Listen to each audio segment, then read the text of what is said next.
राधे राधे मेरे प्रिय साथियों, आप सभी लोग जानते हैं कि देवउठनी एकादशी के दिन सभी लोग अपने घरों में तुलसी विवाह कराते हैं और सभी लोगों के मन में ये प्रश्न रहता है कि हमें सबसे सरल तुलसी विवाह की पूजा विधि मालूम हो जाए, जिससे कि हम अपने घर में रहकर तुलसी विवाह आसान विधि से कर सकें। और साथियों, इस बार देवउठनी एकादशी को लेकर भी लोगों के मन में कंफ्यूजन है, तो वह भी दूर हो जाएगा। और साथ ही में आपके घर में अगर तुलसी जी नहीं है या शालिग्राम जी नहीं है तो कैसे आप तुलसी विवाह करेंगे, सारी अद्भुत जानकारी आपको इस वीडियो में हम देने वाले हैं। साथियों, सबसे पहले इस बार देवउठनी एकादशी 1 नवंबर 2025 के दिन मानी जाएगी, क्योंकि इसी दिन के समय में प्रदोष काल और रात्रि का समय आ रहा है और तुलसी विवाह हमेशा शाम के समय प्रदोष काल में ही किया जाता है। वैसे तुलसी विवाह देवउठनी एकादशी से कार्तिक की पूर्णिमा के दिन में कभी भी किया जा सकता है, पर देवउठानी एकादशी का दिन ही तुलसी विवाह के लिए सर्वश्रेष्ठ माना जाता है। और इस बार ये एकादशी 1 नवंबर और 2 नवंबर 2 दिन की बताई जा रही है। और साथियों, 2 नवंबर को रविवार का दिन है, जिस दिन तुलसी जी को छुआ नहीं जाता है, तो इसलिए सभी तरह से 1 नवंबर के दिन ही देवउठनी एकादशी माननी सही रहेगी। तो आप जिस भी दिन एकादशी मान रहे हो, आप उस दिन ये तुलसी विवाह अवश्य करें। साथियों, तुलसी विवाह हमेशा शाम के समय प्रदोष काल में या रात्रि के समय ही किया जाता है और इस दिन विशेष रूप से गन्ने भी खरीद कर लाए जाते हैं। साथियों, तुलसी विवाह कराने के लिए सबसे पहले आपके घर में तुलसी जी होना जरूरी है। तुलसी जी नहीं है तो आप तुलसी जी का एक पौधा खरीद कर लेकर आए या नया पौधा लगा ले। और इसी के साथ में शालिग्राम जी का भी होना बहुत ही आवश्यक है, इसलिए ये शालिग्राम जी आप मंदिर से या किसी के घर से भी ला सकते हैं और आप अपने खुद के शालिग्राम भी खरीद कर ला सकते हैं।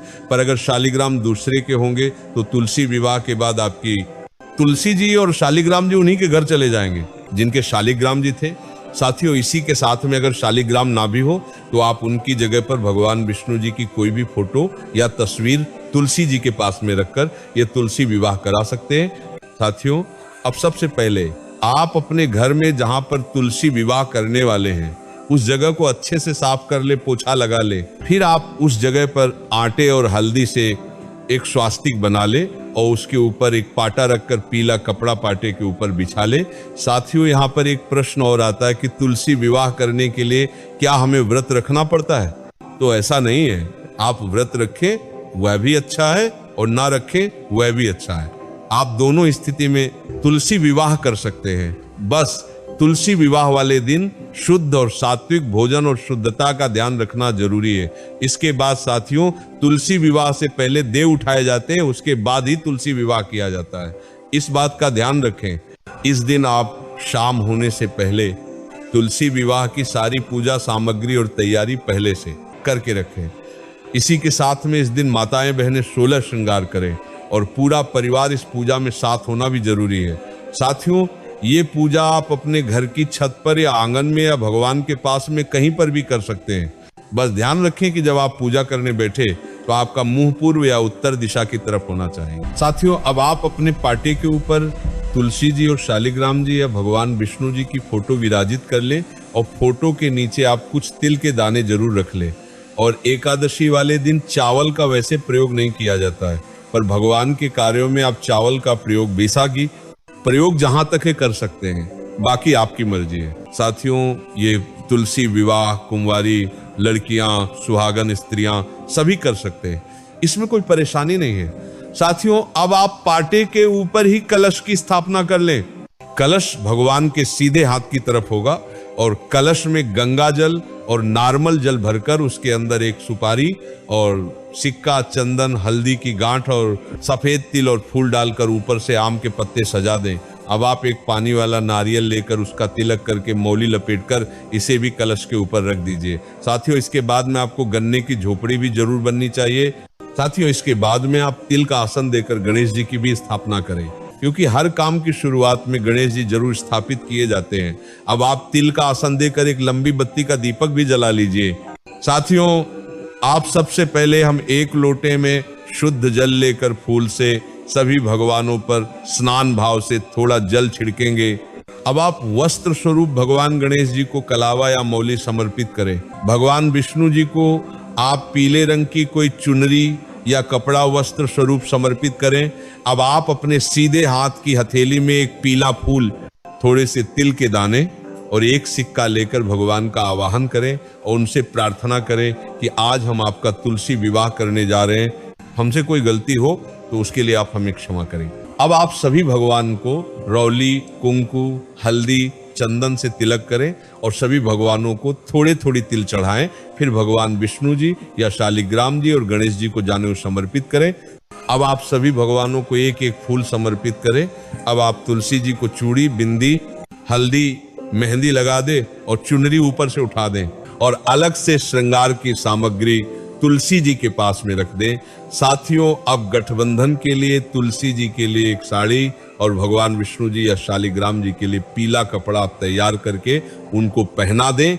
गठबंधन के लिए आप एक सुपारी और सिक्का पीले कपड़े में बांधकर ही गठबंधन करें। अब आप माता की चुनरी और विष्णु जी या शालिग्राम जी के पीले कपड़े को एक दूसरे से बांधकर गठबंधन करें। अब आप भगवान विष्णु जी को केले का भोग जरूर लगाएं और इस पूजा में सिंघाड़े का भोग भी लगाया जाता है। साथियों, अब आप कुछ मिठाई का भोग भी भगवान को लगाएं और बताशे का भोग भी जरूर लगाएं। भगवान विष्णु जी को जो भी आप भोग लगाएं उसमें तुलसी जी डालकर ही भोग लगाएं। अब हम भगवान की जयमाला करेंगे। इसके लिए आप 2 फूल की माला पहले से तैयार रखें। तो सबसे पहले आप भगवान विष्णु जी या शालिग्राम जी को एक माला स्पर्श कराकर तुलसी जी को पहना दें और दूसरी माला तुलसी जी को स्पर्श कराकर भगवान विष्णु जी या शालिग्राम जी को पहना दें। साथियों, इस विवाह को करने से हमें पूरा कन्यादान का ही फल मिलता है। इसी के साथ में भगवान गणेश जी को दूर्वा भी जरूर चढ़ाएं। अब आप धूप बत्ती या अगरबत्ती जलाकर भगवान को धूप दीप दे दें। इसके बाद साथियों, अगर आप हवन करना चाहते हैं तो कनड़ा को जलाकर घी की 5 आहुति दे दीजिएगा। हवन हो जाने के बाद आप थोड़ा सा जल हवन के आसपास छिड़क दे। साथियों, अब हमें सिंदूर दान करेंगे। इसके लिए सबसे पहले सिंदूर की डिब्बी लेकर और एक सिक्का लेकर उसमें सिंदूर लेकर भगवान विष्णु जी से छुआकर 5 बार तुलसी जी को सिंदूर चढ़ा दें।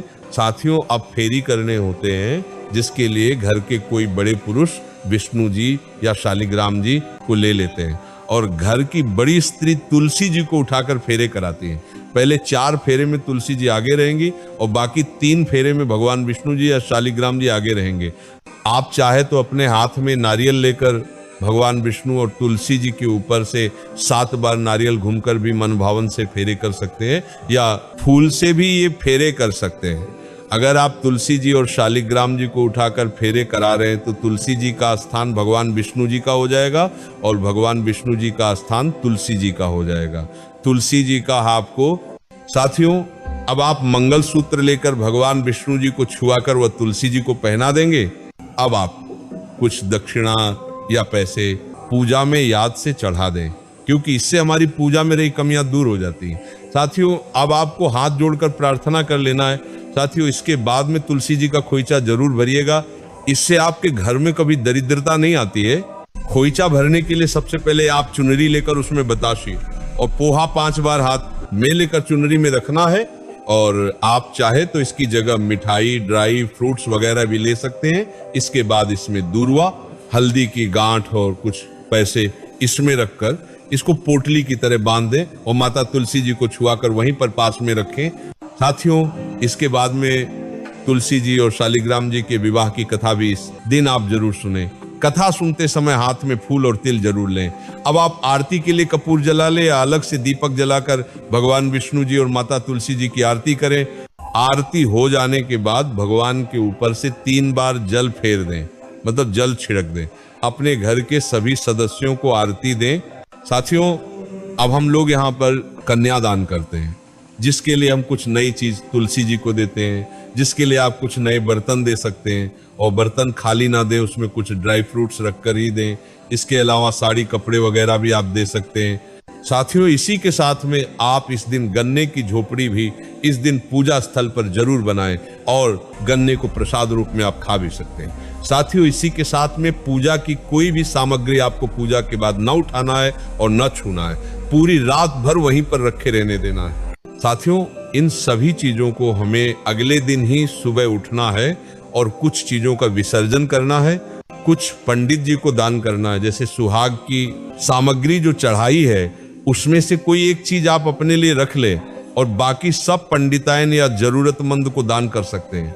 अगले दिन सुबह स्नान करके विष्णु जी की फोटो को उनके स्थान पर रख दे और तुलसी जी को भी उनके स्थान पर उठाकर रख दे। बाकी साथियों फूल विसर्जन कर दे और मिठाई वगैरह गाय को खिला दे और यहाँ पर हमारा तुलसी विवाह पूरा हो जाता है। और इस तुलसी विवाह में जो भी आप दान करते हैं उसका आपको कई गुना फल मिलता है। साथियों अब हम आशा करते हैं कि आपको तुलसी विवाह कैसे करना है, कब करना है और किस दिन करना है सारी जानकारी मिल गई होगी। पर अभी भी अगर आपके मन में कोई प्रश्न है तो वो हमसे कमेंट करके पूछ सकते हैं। और आप हमारी ये वीडियो कहाँ से देख रहे हैं और आप अपने घर में तुलसी विवाह करते हैं या नहीं, कमेंट में जरूर बताएं। राधे राधे मेरे प्रिय साथियों।